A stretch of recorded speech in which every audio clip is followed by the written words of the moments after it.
Adoramos ya a Dios, ahora lo vamos a escuchar a Él. Somos personas sencillas, vasos frágiles, porque no pasamos de ser vasos de barro, pero Dios pone su palabra en nuestros labios. Vamos a orar pidiéndole al Señor que nos bendiga con la enseñanza de su palabra. Su palabra siempre trae bendición, que cada uno podamos tener la mejor actitud esta mañana para meditar en la palabra del Señor. Oramos. Altísimo Dios, vamos a entrar, Señor, en un momento especial, que es el de oír tu palabra. Señor, de ser edificados a través de ella. Yo te ruego en tu nombre, Señor, que tú pongas esa palabra en mi boca y que bendigas a cada uno de los hermanos que están aquí, a todos aquellos que nos siguen a través de las redes, que están siguiendo esta transmisión del culto en esta mañana. Bendícenos a todos, Señor, en el nombre bendito de Jesús. Amén. La base bíblica inicial está en el libro de los Proverbios, capítulo 24, verso 10. Mientras usted se ubica en la cita, quiero anunciar de parte del Ministerio de Jóvenes que ellos están esperando que hoy se termine de cancelar lo que les cuesta el campamento que ya inicia dentro de 8 días. Entonces, por favor, ellos están ahí a la salida esperando que los hermanos que no han cancelado les cancelen para ellos poder cumplir también con este compromiso. Proverbios capítulo 24, verso 10, pido el favor a todos que lo lean en alta voz.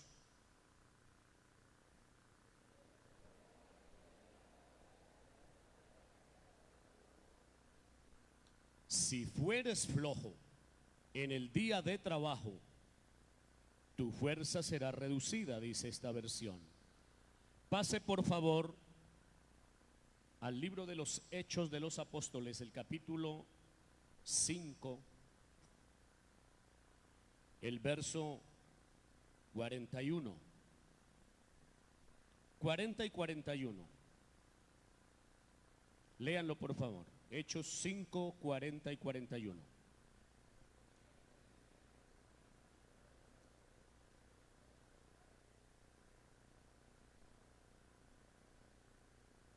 Verso 41.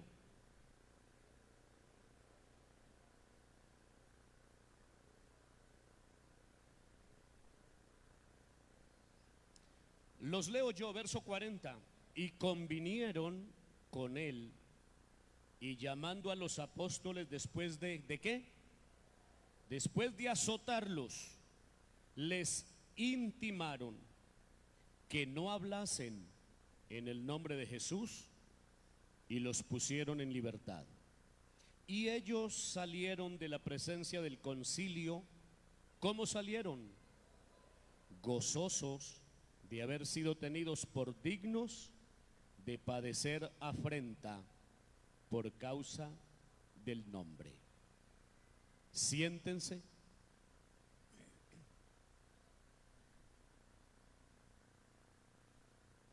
En la versión normal que manejamos nosotros, la versión normal de la Biblia, el capítulo 24 y el verso 10 dice: si fueres flojo en el día de trabajo, tu fuerza será reducida. Pero en otras versiones,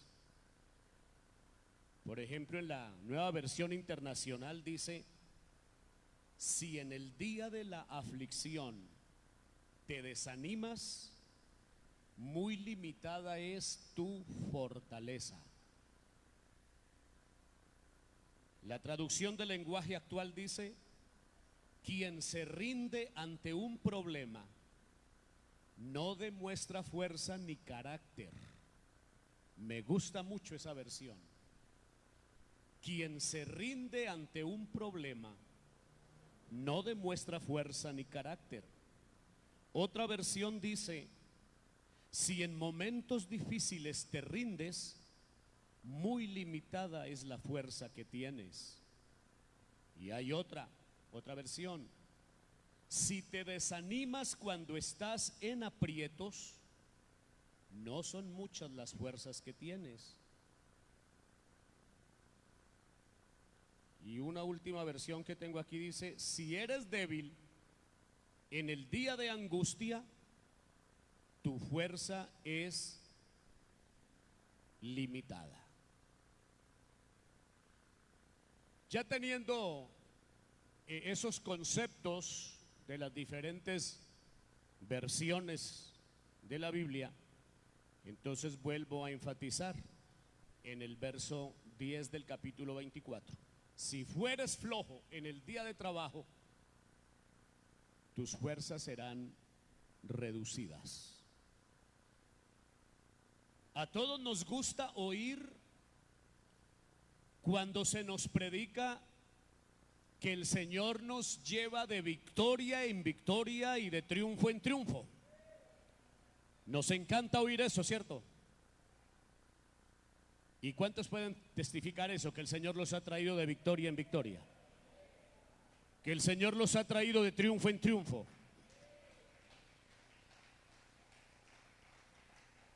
Al Señor la gloria. Yo quisiera ilustrar esta mañana esos términos de victoria en victoria. Los quiero ilustrar como dos montañas, como dos cumbres. Una cumbre aquí y otra cumbre acá. Y que el Señor nos trae de cumbre en cumbre, de altura en altura, de victoria en victoria.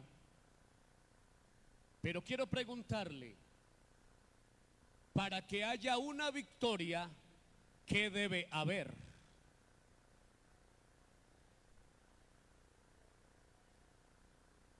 Para que haya una victoria debe haber una batalla. No sé si está de acuerdo conmigo. Debe haber una batalla. A muchos hermanos les encanta que se les predique solo eso de éxito arriba, de estar arriba en el pico de la montaña, en la cima de la montaña. Pero volvamos a la ilustración. Si tengo una montaña aquí y la otra montaña aquí, entre una montaña y la otra, ¿qué hay? Hay un abismo, hay una depresión, hay una llanura, hay un valle. Y si yo estoy en la montaña de acá, para pasar a la montaña de acá, como yo no tengo alas, ni hay un aparato que me transporte de allá a acá, ¿qué tengo que hacer? Tengo que bajar. Si estoy arriba, tengo que bajar y luego empezar a subir para estar en el pico de la montaña. Le quiero ilustrar que así es la vida cristiana. Muchas veces estamos arriba y de repente sentimos que vamos bajando y estamos muy abajo. Pero después de estar abajo, volvemos a estar arriba. Creo que todos hemos experimentado eso, de sentir que estamos arriba, luego estamos abajo, pero otra vez nos toma el Señor y estamos arriba. Entonces podemos decir que Él nos ha traído de victoria en victoria y de triunfo en triunfo. A Él sea la gloria.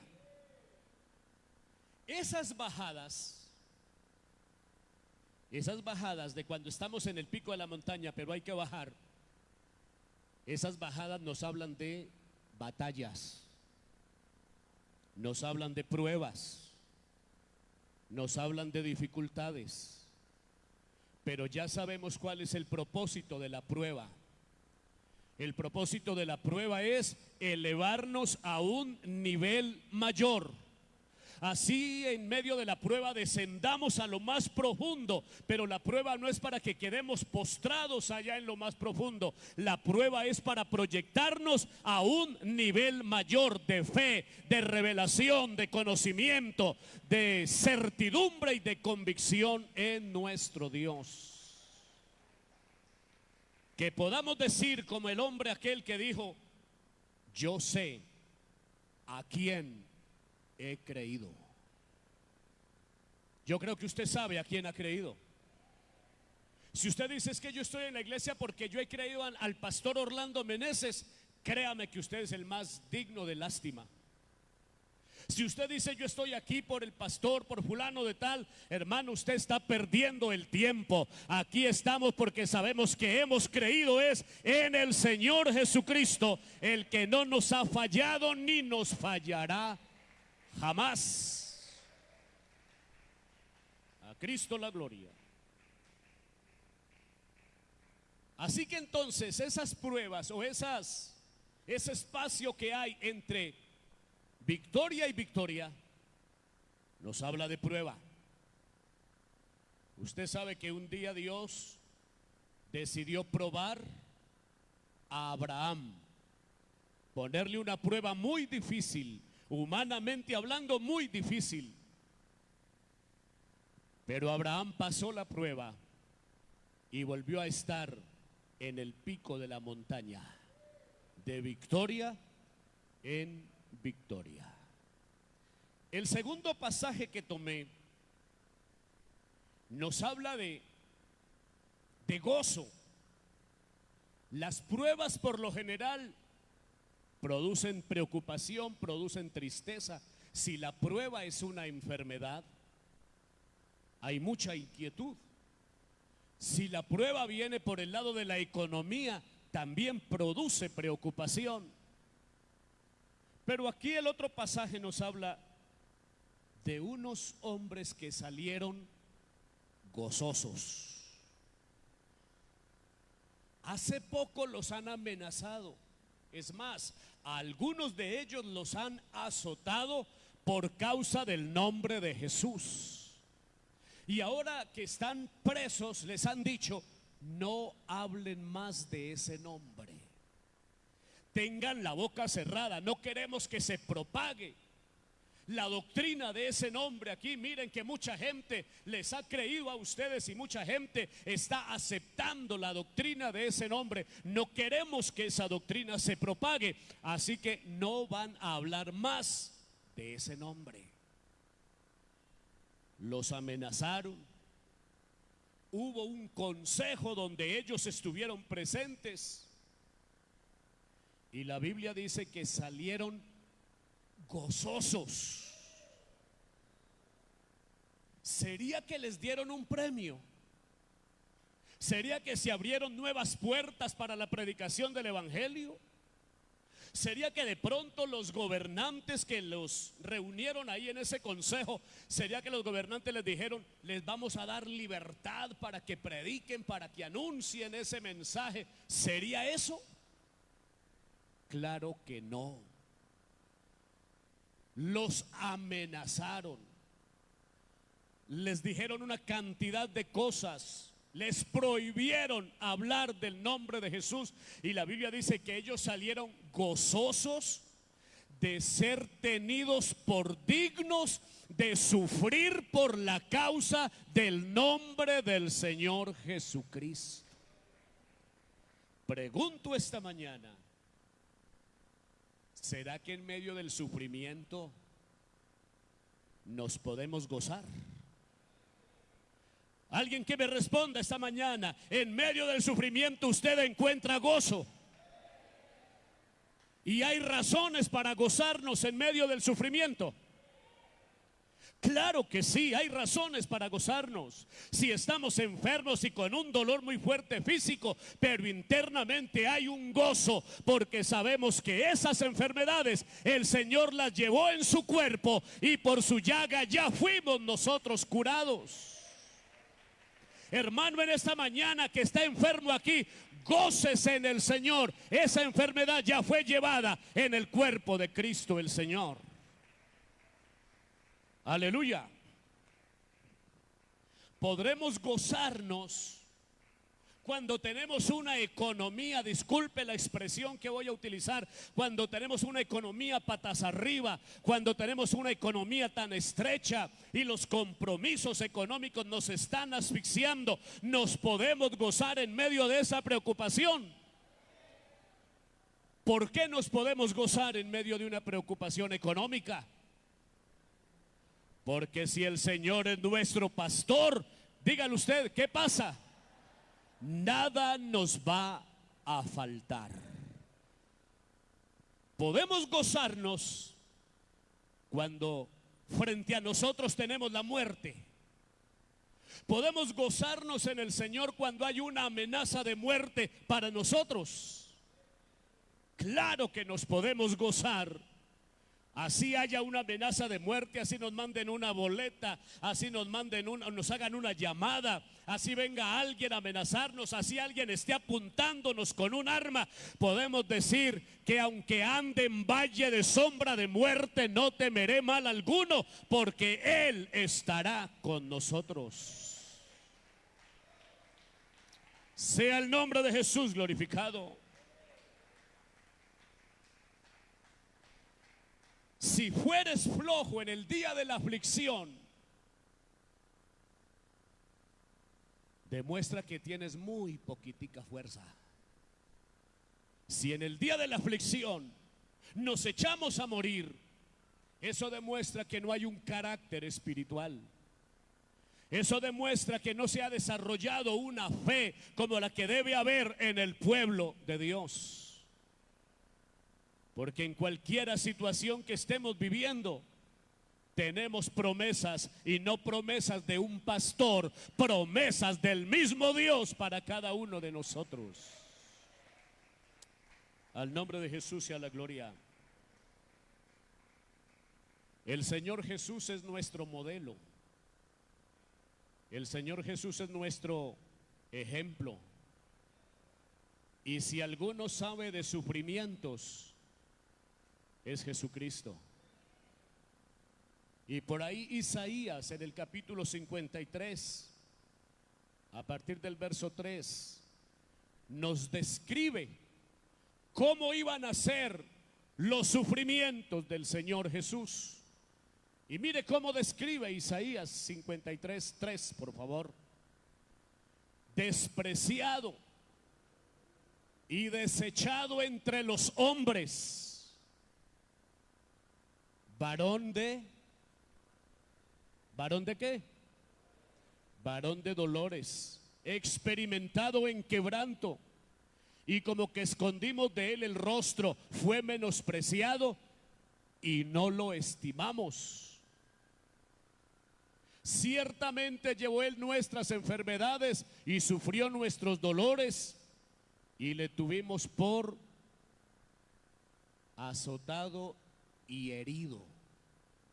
Y además de eso, la Biblia dice que fue molido. ¿Cuántos aquí tuvieron la experiencia de tener que tostar el café y molerlo? ¿Cómo quedaba ese café molido? Usted apretaba bien el molino para que el grano quedara convertido en polvo, o le salía el grano a la mitad. Cuando molemos, las cosas salen vueltas polvo. Cuando usted muele maíz, cuando la hermana muele el maíz para hacer las arepas, eso sale vuelto una masa. Así mismo quedó el Señor, molido por nuestros pecados. El castigo de nuestra paz fue sobre él, y por su llaga fuimos nosotros curados. ¿No le arranca eso una alabanza, hermano? Esté aquí conmigo, por favor. ¿Le arranca eso una alabanza o no le arranca una alabanza para el Señor Jesucristo? Todo eso lo soportó él por amor a nosotros. Y yo quiero hacer un paréntesis ahí. Uno hace un sacrificio, una inversión por algo que vale la pena. ¿Es así o no es así? Hacemos una inversión en algo que vale la pena. Le pregunto, cuando el Señor hizo este grande sacrificio, ¿qué había de bueno en este mundo? No había nada bueno en este mundo. La condición del mundo era como lo describe también Isaías. Desde la planta del pie hasta la coronilla no hay nada sano. Todo es herida, hinchazón y podrida llaga. Pero aún así Él nos amó desde la eternidad. Él quiso amarnos. Muy diferente a nosotros. Nosotros lo amamos a Él porque Él es bueno. Lo amamos a Él porque Él es maravilloso. Lo amamos a Él por lo que Él es, por lo que Él hace, por lo que Él está haciendo y por lo que Él hará. Pero cuando Él nos amó a nosotros, no éramos nada, no éramos nadie. Estábamos muertos en delitos y pecados, podridos en la maldad, pero aún así Él quiso amarnos. Quiso sufrir por nosotros. Quiso padecer todo lo que sufrió por nosotros. Así que Él es nuestro modelo de sufrimiento. La Biblia nos describe el cumplimiento de estos sufrimientos del Señor en el sacrificio en la cruz. La angustia que Él sufrió estando en Getsemaní. ¿Alguien ha tenido una angustia tan fuerte que de pronto hasta una enfermedad le sobrevino por la angustia? Yo creo que a mí el Señor me permitió vivir una experiencia que cuando la viví de inmediato pensé, mayor fue lo que sintió el Señor en Getsemaní, porque su sudor se mezcló con sangre y caían grandes gotas de sudor con sangre que brotaban del cuerpo del Señor. La experiencia que el Señor me permitió vivir fue en un traslado. Me habían hablado de ir a un lugar y yo estaba ilusionado con ir a ese lugar, y después me llaman para el supervisor para notificarme el lugar del traslado. Era de esos lugares donde ningún pastor quiere ir. Y después de haber hecho un gran trabajo, un trabajo de construcción, pagar una deuda grande con un grupo tan pequeñito que había en esa congregación, me van a mandar otra vez a empezar de ceros. Y me dijo, yo le dije al pastor, ¿por qué no me permite ir al lugar que me habían dicho inicialmente? Me dijo, llámeme en 15 minutos. En esos 15 minutos yo me fui al salón a orar. Y fue tanta mi angustia en esa oración que la boca internamente se me llenó de llagas. Una cantidad de llagas, y escupía sangre. En esos 15 minutos de angustia, en esos 15 minutos de esa presión emocional tan fuerte, de inmediato pensé, la angustia del Señor fue tan grande, fue tan fuerte, que la sangre brotaba por sus poros. Hermano, y quiero decirle que esa angustia Él la padeció por usted y por mí. Usted y yo somos culpables de la angustia que padeció el Señor por nosotros. A Él sea la gloria. Así que si hay que sufrir por la causa del Señor, lo vamos a hacer con alegría, teniendo en cuenta que si sufrimos por Él, no es otra cosa sino que calificamos, es que tenemos el perfil, es que somos dignos de padecer por la causa del nombre del Señor Jesús, como sufrieron estos apóstoles, que no salieron preocupados, no salieron llorando, no salieron aburridos, no salieron decepcionados, salieron felices, salieron gozosos de ser hallados dignos de sufrir por la causa del nombre del Señor Jesucristo. Aleluya. Hoy es muy fácil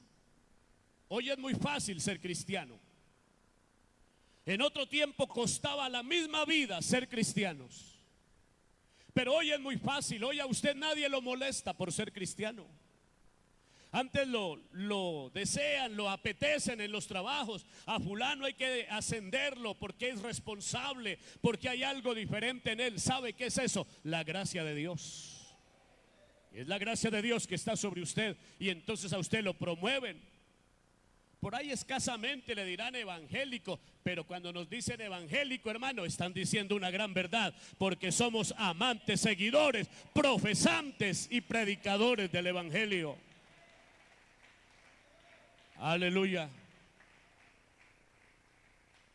¿Quién se alegra del sufrimiento? ¿Quién se alegra en el sufrimiento? Si muchas personas en el sufrimiento piensan es en el suicidio. Si muchas personas en el sufrimiento piensan en cualquier otra cosa, creen que la salida es acabar con la vida. Y créame que todas estas personas que han ido a lanzarse aquí del viaducto es porque están sufriendo algo. Por algo están sufriendo. Y la mayor parte de personas lo han hecho porque están sufriendo una decepción amorosa. Hermano, en la Biblia yo encuentro personajes que sufrieron y se gozaron en el Señor en medio del sufrimiento. Es que en medio del sufrimiento nos podemos gozar. ¿Y quién se goza en medio del sufrimiento? Aquel que ha entendido que califica, aquel que ha entendido que es merecedor de que lo tengan en cuenta, de que sufra no por cualquier bobada aquí en el mundo, de que sufra no por una mujer, de que sufra no por un hombre, de que sufra no por la economía, de que sufra no porque no lo saludaron, de que sufra por causa del evangelio y del nombre del Señor Jesucristo. Ese es el que se goza en medio del sufrimiento. Yo encuentro a un Pablo gozándose en medio del sufrimiento. Lo tienen allá en una de las últimas calles de Roma. Está la cárcel de Roma, un sitio maloliente. Y a él lo han metido por allá en una cisterna maloliente. Ahí tiene que hacer sus propias necesidades. Allá mismo le llevan la comida. Lo han azotado, tiene las marcas de los azotes en la espalda, en el pecho. Pero llegó un día glorioso para Pablo, el día de su muerte en la guillotina. Usted me dirá, pero ¿cómo, pastor, que el día glorioso si es un día trágico, un día terrible? Pero lo que es aquí una afrenta, lo que es un deshonor, lo que es una tragedia aquí en el mundo, en el cielo es el más alto honor. En el cielo es algo que dignifica al ser humano. Porque a Pablo lo llamaron: Pablo, te vamos a sacar de la mazmorra, te vamos a sacar de la cisterna. Y sacan a Pablo exhibiendo en su cuerpo las marcas del Señor Jesús. Azotes en la espalda, azotes en el pecho, azotes en sus brazos. Y para poder ver esto seguramente salió sin camisa. Y cuando los otros presos dijeron: pobre viejo, ese viejo fue un fracaso, ¿qué haría? Mire lo que le espera, lo van a ejecutar a la guillotina, ese pobre viejo. ¡Qué fracaso! Ese pobre viejo. Y Pablo no va temblando, no va llorando. Pablo no va preocupado. Pienso que ese es uno de los momentos, si no el más glorioso de Pablo. Creo que fue el momento más glorioso en la vida de Pablo. Dios a través de Pablo hizo milagros.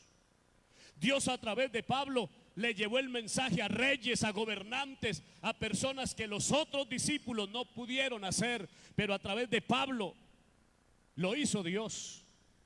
Pablo tuvo el privilegio, la bendición más que otros discípulos de ser llevado al tercer cielo, al paraíso de Dios, y ver y oír cosas inefables, cosas gloriosas. Pablo tuvo ese privilegio.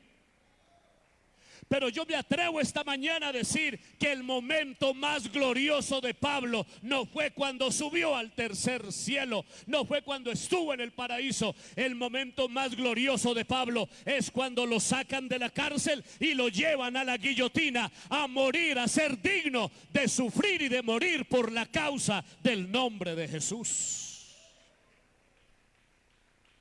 Al Señor la gloria. Porque a todo el que iban a aplicarle la pena de muerte le concedían hablar, expresar sus últimas palabras. ¿Y cuáles fueron las últimas palabras de Pablo? He peleado la buena batalla, he acabado la carrera y he guardado la fe. Y diciendo esas palabras, su cabeza estaba puesta ahí en el lugar. Se descargó la guillotina, le arrancó la cabeza. Muchos acá dijeron un fracaso, pero en el cielo le dieron una gran bienvenida, porque era un vencedor que había sido tenido por digno de sufrir por el nombre de Jesús. Al nombre de Jesús la gloria. ¿Qué está sufriendo usted por el evangelio? ¿Qué está sufriendo usted por causa del Señor? Lo afrenta la familia, le hacen bullying en la empresa, lo molestan en el sitio donde estudia o donde usted permanece, ahí lo molestan. Hermano, en vez de alejarse de Dios o en vez de disgustarse, hermano, glorifique a Dios que usted está siendo tenido por digno de sufrir por el Señor Jesucristo. Alabanzas al Señor. ¿Qué podemos decir de Pedro? Pedro, cuando no consideraba que en el sufrimiento se puede gozar, le respondió al Señor de una manera que no agradó a Dios. Pedro, ¿me amas? Sí, te amo. Segunda vez, Pedro, ¿me amas? Tú sabes que te amo. Tercera vez, Pedro, ¿me amas? Tú lo sabes todo. Tú sabes que yo te amo. Pero qué pesar de Pedro, porque Pedro creyó que con esas palabras estaba dejando convencido al Señor. Pero el Señor ve más allá de las palabras, porque Él conoce las intenciones más profundas del corazón. Porque Pedro está diciendo, sí, tú sabes todo, sabes que te amo, pero por allá adentro diciendo, pero yo no te amo hasta morir por ti. Yo no te amo hasta la muerte. Yo te amo como a un amigo, como a un pariente, como a alguien muy querido, pero hasta el grado, hasta el extremo de morir por ti, no. Él no lo dijo, pero Dios conocía a Pedro, y lo que Pedro le expresó, el Señor lo sabía. Porque hasta ese momento Pedro no había comprendido que cuando somos dignos de sufrir y de morir por Él, eso es una tremenda victoria.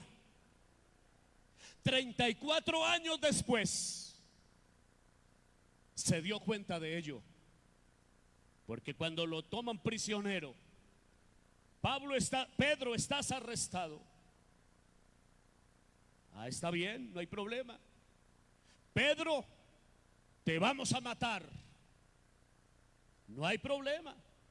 Pero Pedro, te vamos a crucificar así como murió tu maestro.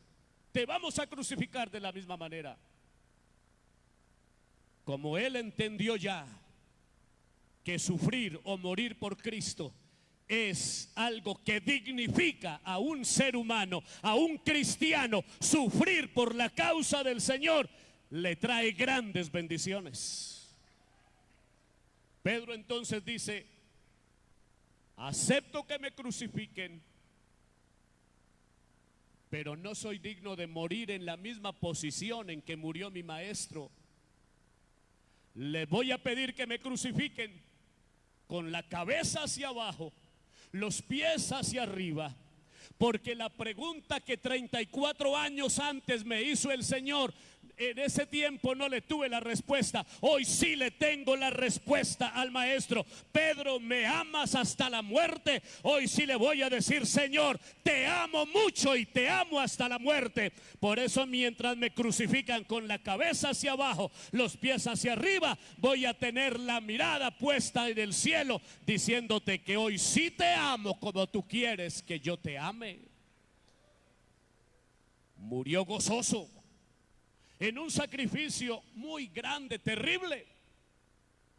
Imagínese usted lo que es estar crucificado y con la cabeza hacia abajo. Toda la presión del cuerpo hacia la cabeza, la presión de la sangre hacia la cabeza. Pero él consideró que eso era digno, que esa muerte era digna para glorificar a su maestro. ¿Qué está haciendo usted, hermano, que sea digno de un Dios tan maravilloso como el que tenemos? ¿Qué sufrimiento está soportando usted para que el nombre del Señor sea puesto en alto? Hay quienes que ni siquiera pregonan, ni siquiera con su vocabulario, ni con sus hechos pregonan que son cristianos para que no los molesten, para que no les digan nada, para que no les hagan burla. Pero hermano, el verdadero cristiano se da a conocer, así no lo diga con palabras, pero sus hechos demuestran que es un hombre de Dios, que es una mujer de Dios.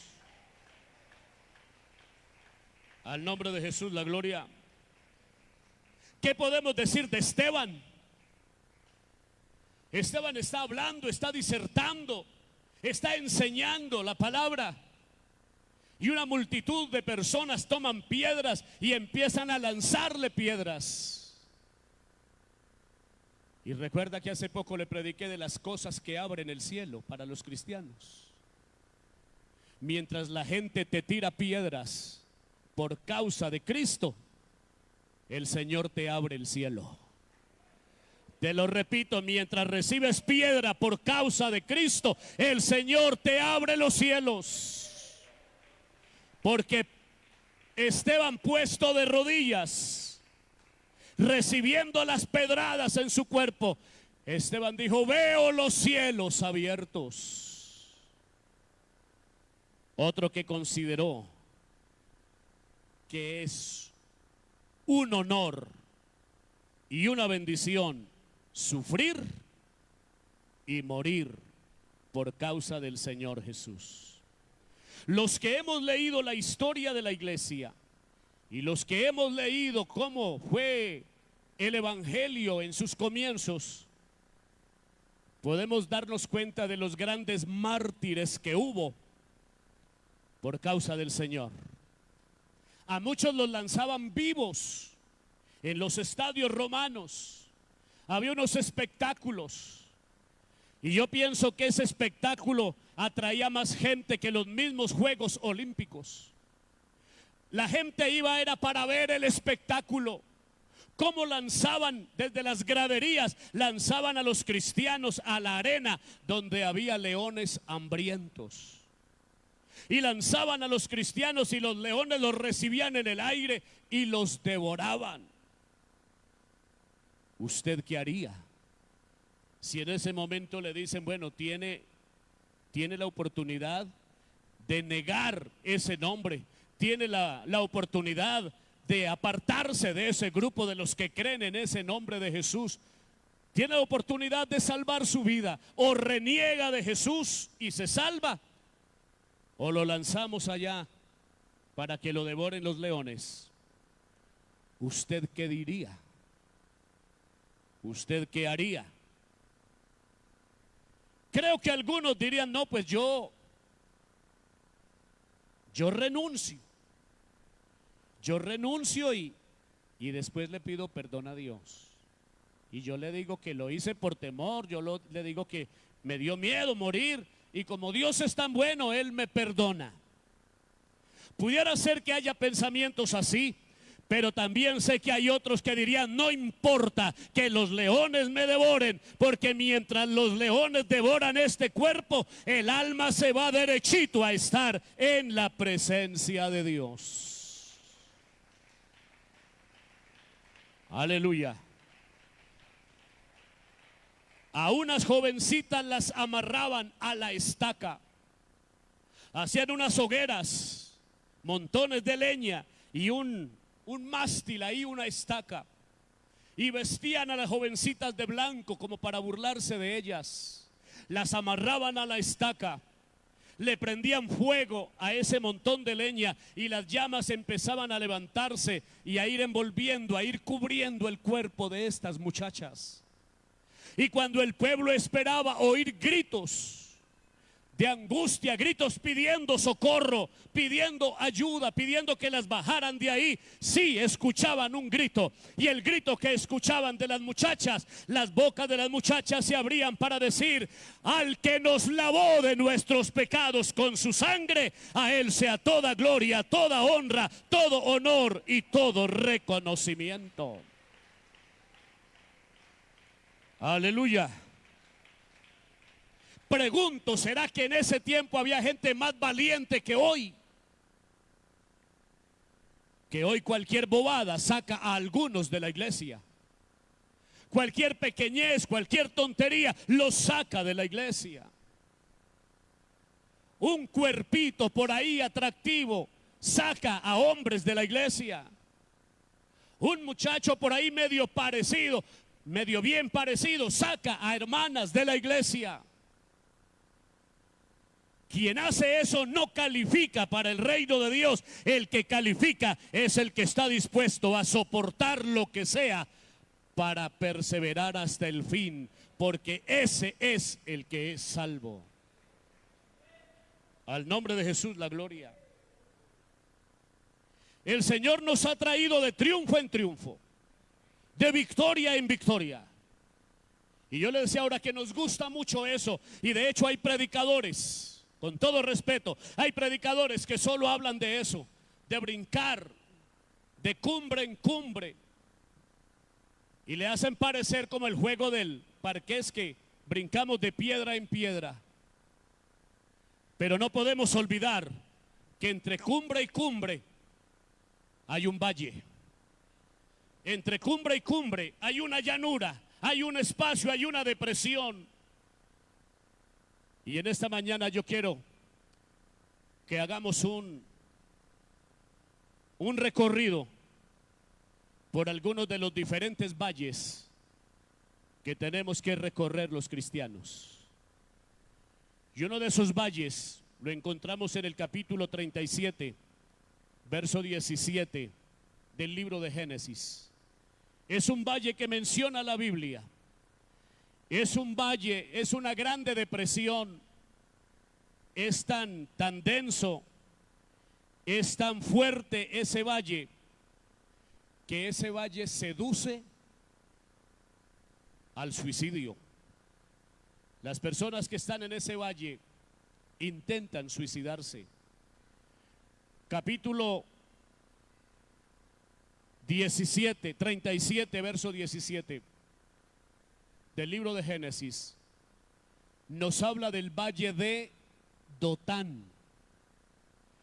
Cuando Jacob envía a José a visitar a sus hermanos, ellos estaban en un determinado lugar en Siquem, y José llegó a Siquem, y los hombres de Siquem le dijeron: tus hermanos estuvieron aquí, pero se fueron. Y José pregunta: ¿y a dónde se fueron? Y ellos se fueron a Dotán. Cuando José llega, se dirige hacia Dotán, y los hermanos lo ven a la distancia, ven que allá viene su hermano. Pregunto, ¿los hermanos de José se alegraron de verlo? ¿Qué sintieron o qué dijeron? Sintieron rabia. Empezaron a conspirar contra José. Empezaron a tramar cosas malas contra José. ¿Y estaban dónde? ¿En qué valle estaban? En Dotán. Estando en Dotán, los hermanos de José dijeron: ahí viene el soñador, el que tiene sueños, ahí viene al que nuestro padre lo prefiere, ahí viene el hijo preferido de nuestro padre. Y alguien dijo, matémosle. Tramaron matarlo, tramaron golpearlo, tramaron ahí en Dotán engañar al papá, porque dijeron, bueno, lo matamos, matamos un cabrito, envolvemos la túnica de él con la sangre del cabrito y decimos que una fiera lo devoró. Tramaron mentira, tramaron engaño, tramaron muerte, tramaron traición. Todo eso se trama en Dotán. Finalmente hicieron una cisterna, porque uno de los hermanos dijo, mejor no lo matemos. Hagamos una cisterna y lo metemos ahí. Y venían unos mercaderes y alguien dijo, vendámoselo a ellos. Y de ahí de Dotán, de ahí salió José vendido por sus hermanos para las tierras de Egipto. Quiero decirle esta mañana, cuando estamos en Dotán, es porque hay traición. Cuando tú te sientes traicionado por alguien, cuando alguien te traiciona, tú estás en el valle de Dotán. Cuando alguien está tramando algo en contra tuya, tú estás en el valle de Dotán. Cuando hay un hijo rebelde contra los padres están en el valle de Dotán. Pero yo le quiero decir una cosa esta mañana, y es que andemos en el valle que andemos, porque así como está el valle de Dotán no pudo acabar con José. Aunque intentaron acabar con él, aunque tramaron el mal para él, la Biblia nos dice que Jehová estaba con él. Lo metieron a la cisterna, Jehová se metió a la cisterna con él. Lo llevaron a una cárcel, Jehová se metió a la cárcel con él. De la cárcel salió derechito al trono y Jehová estaba en el trono con él. Al nombre de Jesús la gloria. Aquí podemos ver a un José, después de estar en la cumbre de la montaña, bajar a lo más profundo del valle. Pero ¿cuál es la realidad aquí? Que Jehová estaba con él. Y estando allá en lo más profundo del valle, que fue la cisterna y que fue la cárcel, de ahí volvió a subir a la cumbre de la montaña, de montaña en montaña, de victoria en victoria, de triunfo en triunfo, y se sentó en el trono como gobernador. Pero lo más importante es que Jehová seguía estando con él. Por eso, hermano, cuando estamos en la situación difícil, en la situación de escasez, permitamos que el Señor esté con nosotros. Pero cuando la situación cambia y viene la abundancia y viene entonces la bendición, debemos permitir que el Señor siga con nosotros. Pero el problema de muchos es que en la escasez se acuerdan de Cristo, pero en la abundancia se olvidan de Él. La riqueza más grande es tener a Cristo con nosotros. La pobreza más grande es estar alejados del Señor Jesús. Aleluya. En Dotán hubo un milagro también, que Eliseo entró en una guerra con los sirios y el criado de Eliseo se preocupó y dijo, ¿qué vamos a hacer? Porque es que ese ejército es mucho, es muy grande y nosotros somos poquitos. Y le dijo Eliseo a Dios, ábrele los ojos a él para que vea que son más los que están con nosotros que los que están con ellos. Hermano, yo no sé si usted siente que está en Dotán esta mañana. Sienta que alguien se ha levantado contra usted. Siente que un familiar está contra usted, que un hijo es rebelde y no quiere respetarlo, no se quiere sujetar a usted como padre o como madre. Usted está en Dotán. Siente que hay peligros a su alrededor. Siente que están fraguando el mal contra usted. No se angustie, no se preocupe por eso, que hay promesas que el ángel de Jehová acampa alrededor de los que le temen y los defiende. Y que usted de Dotán saldrá en victoria. Que usted de Dotán saldrá nuevamente para decir que viene de triunfo en triunfo y de victoria en victoria. Hay otro valle que se lo quiero mencionar ya por asunto del tiempo. Es el valle de sombra de muerte. Y ya le he dicho, hermano, que una sombra a usted no le puede hacer daño. La sombra de un puñal a usted no lo mata. La sombra de un puñal a usted no lo hiere. A usted lo hiere es un puñal, pero la sombra no le hace daño. La sombra se mete al agua y no se moja. La sombra se mete al fuego y no se quema. ¿Y sabe por qué? Porque es una sombra. Y para que haya una sombra, ¿qué se requiere? Piense usted, ¿qué se requiere para que haya una sombra? Por ejemplo, yo veo la niña que va saliendo ahí y veo la sombra de ella. ¿Qué se requiere para que haya una sombra? Se requiere una luz. Para que haya una sombra se requiere luz. Para poder que algo se refleje con el efecto de la luz, y entonces se proyecta una sombra. Pero hay quienes le hacen más caso a la sombra que a la misma luz. Y en esta mañana yo lo invito, dele la espalda a la sombra y dele la cara a la luz, que es Cristo el Señor. Porque aunque andemos en valle de sombra de muerte, aunque andemos en valle de sombra de muerte, no temeremos mal alguno. No importa cuál sea ese valle de sombra de muerte. A muchos los han amenazado por causa del Señor, así como a los discípulos. Y a veces en nuestro temor salimos corriendo, porque se nos olvida echarle mano a estas promesas, que aunque andemos en valle de sombra de muerte, no debemos temer a nada, porque el Señor, como figura del buen pastor, tiene una vara y tiene un cayado, y con su vara y con su cayado nos infundirá aliento. Tu vara y tu cayado me infundirán aliento, dijo el salmista David, y esas palabras las podemos también decir nosotros, porque nosotros también tenemos al mejor pastor.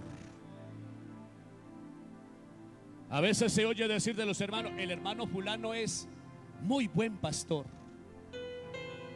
porque tiene algunas cosas. Pero hermano, el buen pastor es Jesús, porque el buen pastor su vida da por las ovejas.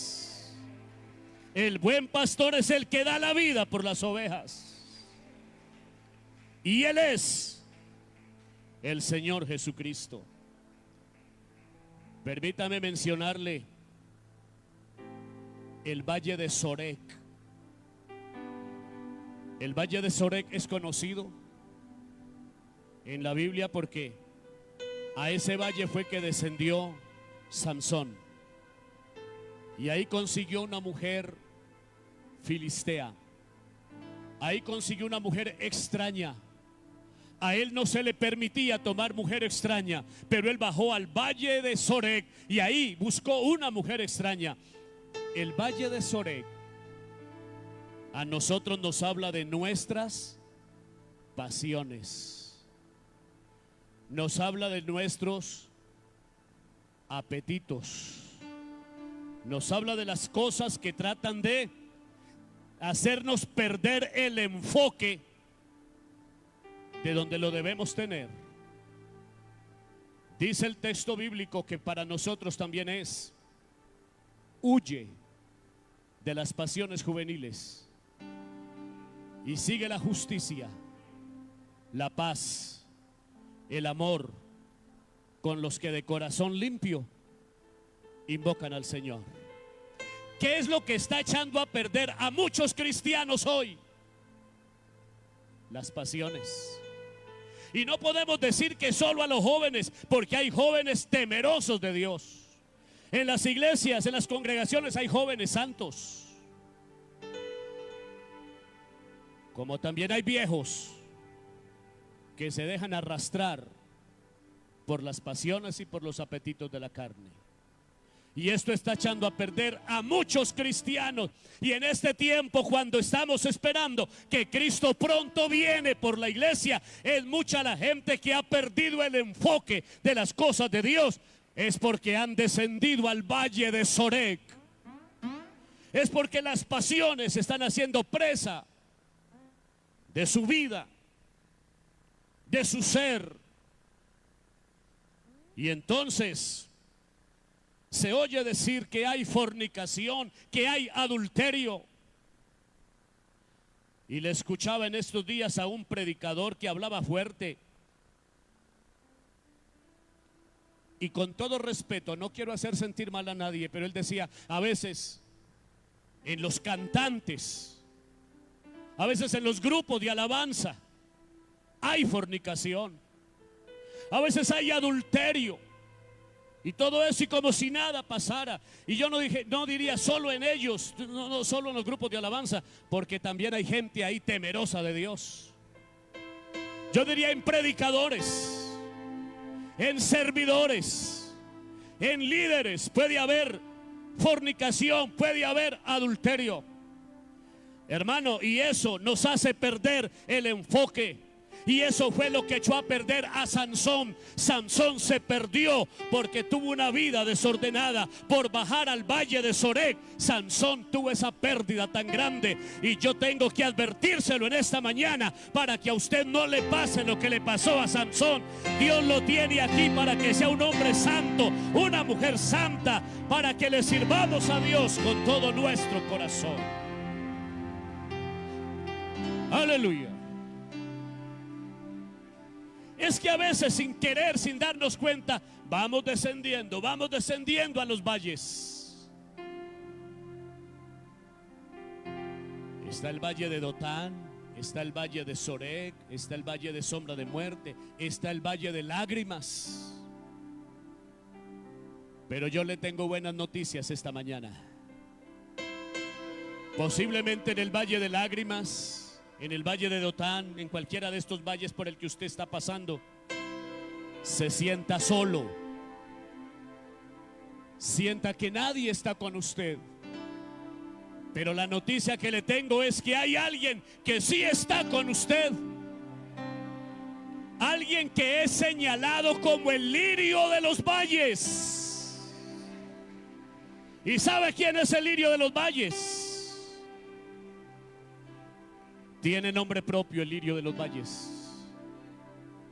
Si bien es cierto que en Cantares aparece yo soy la rosa de Sarón y el lirio de los valles, algunos dicen que la que está diciendo eso es la esposa.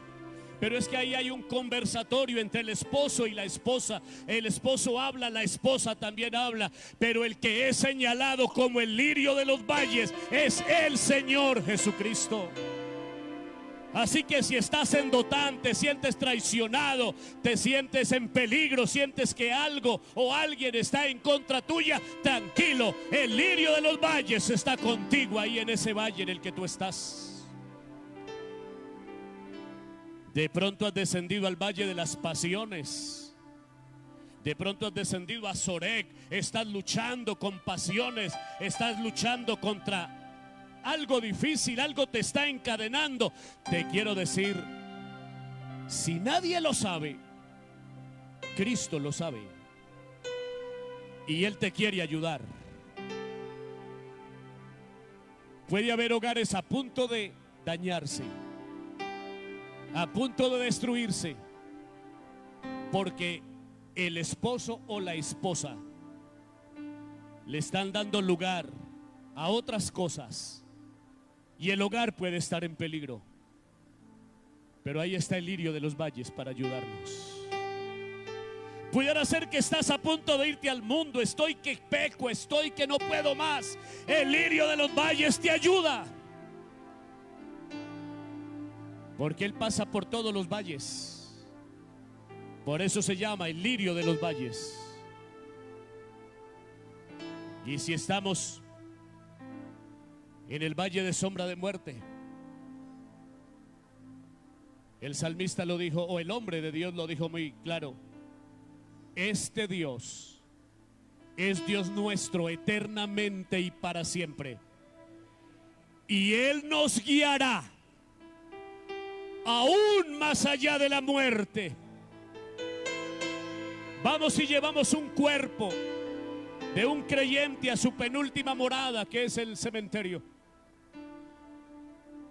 Pero nadie dice: entiérrenme a mí, entiérrenme con él.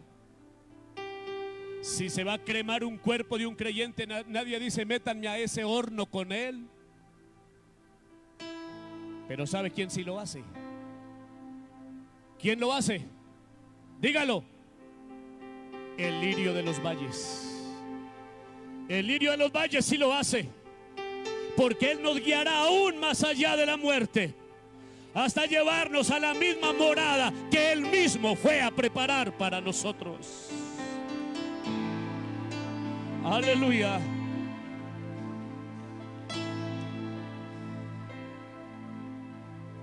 Le termino con esto, hermano.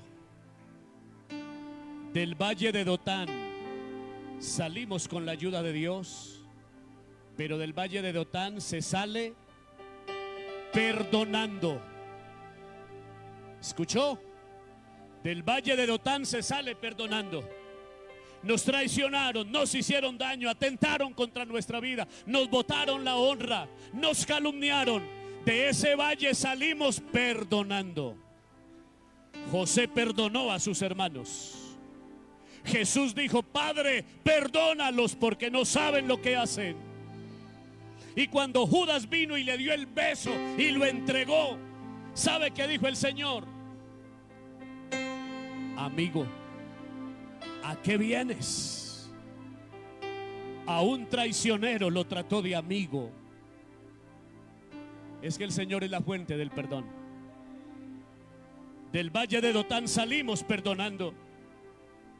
Del valle de Sorek salimos huyendo de las pasiones. Del valle de lágrimas salimos apropiándonos de las promesas de Dios. Y del valle de sombra de muerte salimos confiando en el sacrificio de Cristo.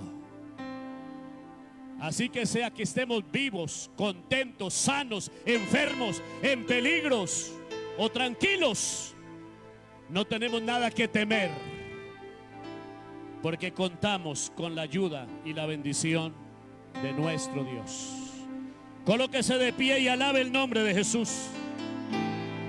Colóquese de pie y aplauda la presencia de Dios en esta mañana.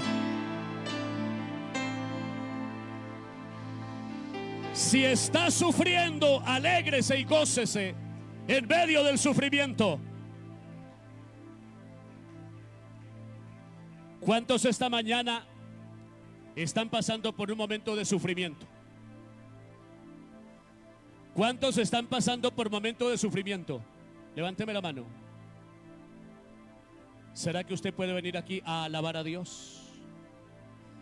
¿Usted va a venir a quejarse o va a venir a adorarlo esta mañana? Todo el que está pasando por un momento de sufrimiento, por enfermedad, por economía, por lo que sea, véngase aquí esta mañana.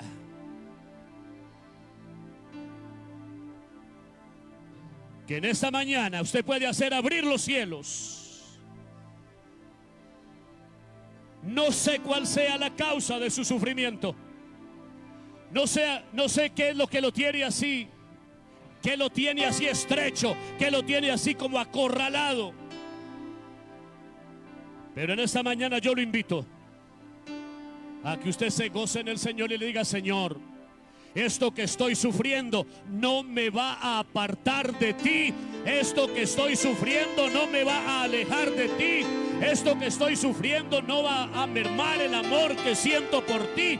Antes, en medio de toda esta situación, te sigo amando. En medio de esta situación, te sigo adorando. En medio de esta situación, sigo aplaudiendo tu nombre. Te sigo glorificando.